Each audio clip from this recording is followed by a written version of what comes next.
Jacques Révard, bonjour, Boker Tov. Boker Tov, Daniel. Merci d'être avec nous ce matin. Je rappelle à nos auditeurs que vous avez été ambassadeur d'Israël en Belgique, mais que vous avez été durant votre carrière diplomatique ambassadeur également dans plusieurs pays d'Afrique, au Togo si je ne m'abuse, et que vous avez été, entre autres, et également vous avez été vice-directeur du département de l'Afrique au ministère israélien des Affaires étrangères. C'est donc dire si vous connaissez bien le dossier africain. Et nous vous avons sollicité, bien entendu, à l'occasion de la visite de Benyamin Netanyahou en Ouganda hier, et une visite avec comme point d'orgue cette rencontre avec le président du gouvernement. Alors, expliquez-moi, vous allez peut-être nous expliquer ce dont il s'agit. Le président du Conseil souverain du Soudan. Une rencontre qui est qualifiée, on va le dire ce matin très clairement, d'historique, et c'est la première fois apparemment qu'une telle rencontre a lieu, et qui pourrait redéfinir d'une certaine manière même les relations entre l'État d'Israël et le Soudan. Alors, un mot sur cette rencontre. En quoi cette rencontre a véritablement un caractère historique, à votre avis ? Il suffit de voir, se demander quel est ce pays, le Soudan, par rapport à Israël à travers les années, pour arriver à la conclusion qu'il s'agit en effet d'un événement historique. Le Soudan, jusqu'à nouvel ordre, fait partie encore des pays considérés comme ennemis d'Israël, fait partie de l'axe du terrorisme iranien et international, et c'est un régime dictatorial qui est, je dirais, en train de faire son examen de conscience afin de sortir de toutes ces qualités que je viens d'énumérer, et qui tourne le dos à l'Iran, qui demande à être exclu de la liste des pays soutenant le terrorisme, etc. Et puis de changer de régime. Le dictateur a été renversé il y a 1 an à peu près. Il y a en ce moment donc le Conseil souverain du Soudan dont vous avez parlé, c'est le gouvernement de transition en attendant des élections. C'est un accord entre les militaires et les civils qui assure la transition en attendant d'élections démocratiques, etc. Donc ça, c'est historique dans le sens où ce pays ne veut plus être, en tout cas sur le plan déclaratif et officiel, et ce qu'il essaye de faire sur la scène internationale, c'est de montrer patte blanche et d'être un pays reconnu, normal, démocratique, qui n'est plus la dictature qu'il a été, militaire, qui n'est plus le pays du Darfour et du génocide du Darfour, etc. Donc, et qui veut se rapprocher apparemment des États-Unis et qui se sert d'Israël pour cela ? Alors, il se sert d'Israël, il se sert dans les relations internationales des questions d'abord d'intérêt. Et donc, si Israël est considéré comme la clé pour améliorer ses relations avec l'Occident, avec les États-Unis, pourquoi pas ? Je ne sais pas exactement quel rôle a joué Israël sur ce point particulier, mais la conjoncture actuelle et les circonstances, quand vous voyez les événements qui se succèdent les uns après les autres, l'invitation de Pompeo au président du Conseil souverain du Soudan, tout tombe en même temps. Donc, il ne s'agit pas seulement d'un contexte préélectoral aux États-Unis ou en Israël, ou peut-être même au Soudan dans quelques mois. Il s'agit quand même d'un événement dont on ne peut pas négliger l'importance sur la scène internationale. Et dans ce qui concerne Israël et le Moyen-Orient, il faut rappeler bien sûr que le Soudan est un pays arabe, musulman, africain. Donc membre de tous les organismes internationaux qui concernent ces trois scènes, donc l'Union africaine, la Ligue arabe. Le Soudan a voté contre le plan Trump. Le plan la semaine dernière, le samedi dernier au Caire, contre le plan Trump. Donc, mais encore une fois, c'est beaucoup plus compliqué que ce qu'on pense. Le Soudan souhaite améliorer son image de marque sur la scène internationale. Israël souhaite élargir ses relations avec tous les pays du monde. Le contexte, la conjoncture se prête à cela. Maintenant, il ne faut pas oublier que ce ne sera pas aussi simple et aussi facile que ça. Oui, nous souhaitons avoir la possibilité de survoler les pays Ah oui, il y a un aspect lié au vol, au survol. Tout ce qui concerne les possibilités d'agir sur la scène internationale, commerciale, touristique, aéronautique, etc. Mais il s'agit quand même encore d'un conseil souverain de transition. C'est un gouvernement de transition, en somme, qui n'a pas encore tous les pouvoirs, qui d'ailleurs, vous avez déjà des réactions, non seulement dans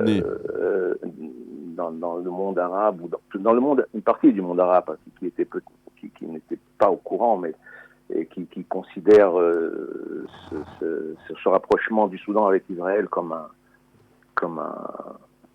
une trahison à la cause palestinienne. Mais ça, c'est encore à voir. Le monde arabe est lui-même divisé quant à ce rapprochement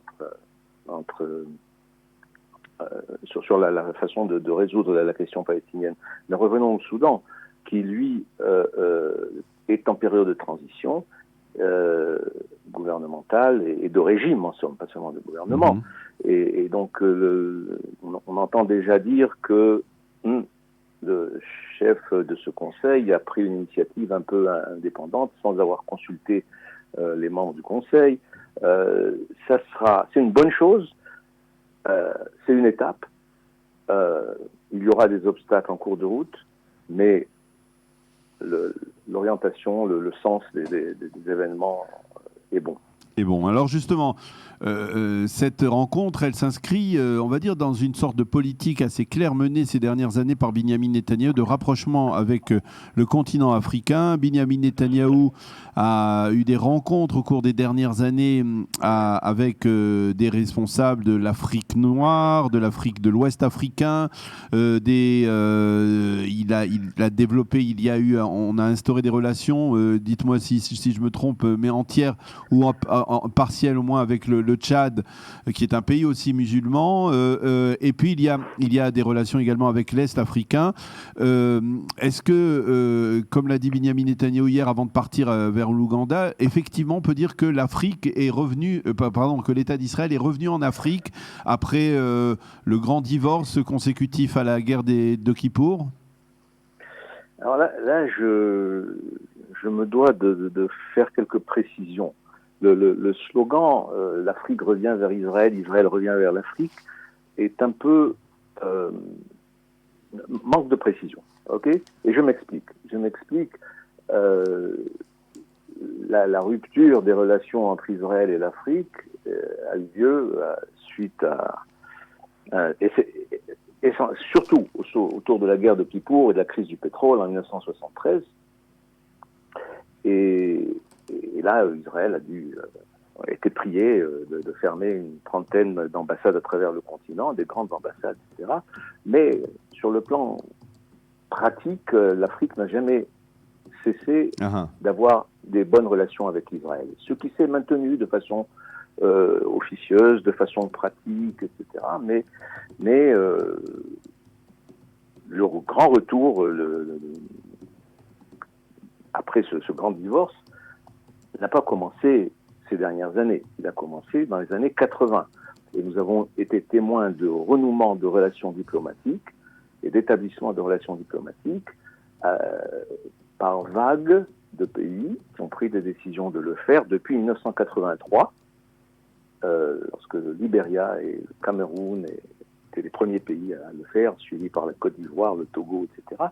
Et si on regarde bien ce qui s'est passé à travers l'histoire, c'est que chaque fois qu'il y a eu un espoir de paix au Moyen-Orient, certains pays, une conférence de paix à Genève, à Madrid, etc., ça a donné du courage à certains pays africains de se détacher de l'engagement qu'ils avaient pris vis-à-vis des pays de la Ligue arabe et de prendre de façon indépendante et autonome la décision de renouer des relations diplomatiques avec Israël.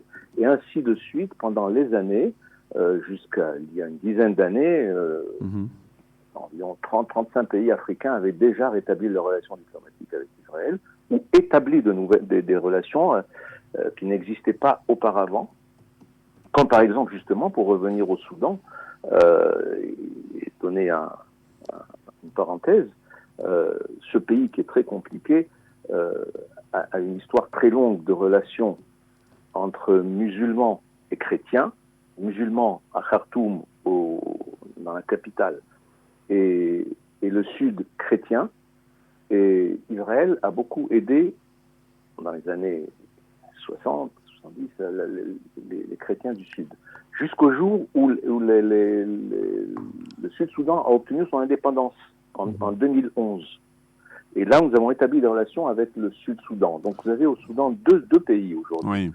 Le Soudan musulman arabe, le Grand Soudan, et le Sud, on ne va pas rentrer dans leurs relations complexes et compliquées, après 500 ans de guerre de religion entre le Nord et le Sud, leurs relations ont pris une tournure aussi économique, le pétrole se trouvant dans le Sud-Soudan, et le contrôle de l'exportation de ce pétrole par la capitale faisait partie de la nouvelle tournure de ces relations entre le Nord et le Sud, jusqu'au jour où le Sud-Soudan a obtenu son indépendance. C'est un autre chapitre, on en parlera une autre fois, mais c'est juste pour montrer que les choses ne sont pas simples. Dites-moi si je me trompe, est-ce que à l'époque de l'alia des Juifs d'Éthiopie, bien quelque part le Soudan a fermé les yeux sur l'acheminement de ces milliers de Juifs d'Éthiopie vers Israël, qui étaient passés en fait de facto par le désert soudanais. Il y avait eu à cette époque déjà une sorte on va dire d'accord tacite avec Jafar Numeri à l'époque. Disons qu'en pratique, oui, une grande partie. Le problème était déjà compliqué en Éthiopie même. Il fallait que les Juifs sortent vite avant le changement de régime. Enfin, tout ça, c'est une opération très, très complexe, très compliquée, dont vous êtes au courant, et beaucoup de Juifs éthiopiens sont passés par le Soudan, mais dans des conditions extrêmement difficiles. Vous savez qu'il y en a eu des milliers qui ont perdu la vie dans cette marche à travers le Soudan avant de retrouver l'avion qui devait les amener vers Israël. Oui, il y a avec le Soudan une longue liste de sujets où Israël avait affaire au Soudan, avec ou contre le Soudan. Le Soudan a été aussi le point de passage de livraison d'armes iraniennes vers Gaza. Tout cela, et je crois que nous avons soulevé suffisamment de points pour dire qu'il y a quand même une bonne raison de dire que cette rencontre est historique. Les résultats ne sont pas évidents. C'est pas du jour au lendemain que tout va être au beau fixe. Loin de là, il y a toute une série de problèmes. Il a été aussi question de faciliter le retour des Soudanais qui sont en Israël. Illégal en Israël. Ça aussi ne peut pas se faire comme ça du jour au lendemain. Ces gens ne sont pas encore entrés au Soudan, non pas seulement parce que Israël et le Soudan n'avaient pas de bonnes relations, mais aussi parce que les conditions imposées par le droit international ne permettaient pas de renvoyer tous ces gens dans leur pays. Et quand je dis les conditions, c'est-à-dire le régime, est-ce qu'il est suffisamment éclairé à nouveau, est-ce que les conditions d'accueil de ces donc tout ça de ces réfugiés sont disponibles. Donc tout cela, il faut aussi agir conformément au droit international, et c'est ce que Israël fait au mieux et autant que possible. Et là, oui, en effet, il y a une nouvelle conjoncture, un nouveau contexte qui va permettre d'avancer sur tous les domaines dont nous avons parlé, mais pas par miracle du jour au lendemain. Ça va être long et... Eh bien, Jacques Rébard, merci beaucoup de nous avoir expliqué tous ces détails importants sur cette visite, cette rencontre hier entre le Premier ministre israélien Benjamin Netanyahou et le président du Conseil souverain du Soudan, qui est donc le leader provisoire du gouvernement soudanais. Merci d'avoir été avec nous ce matin. Un mot encore sur l'Ouganda, puisqu'on sur quand même l'Ouganda, en Ouganda. Oui.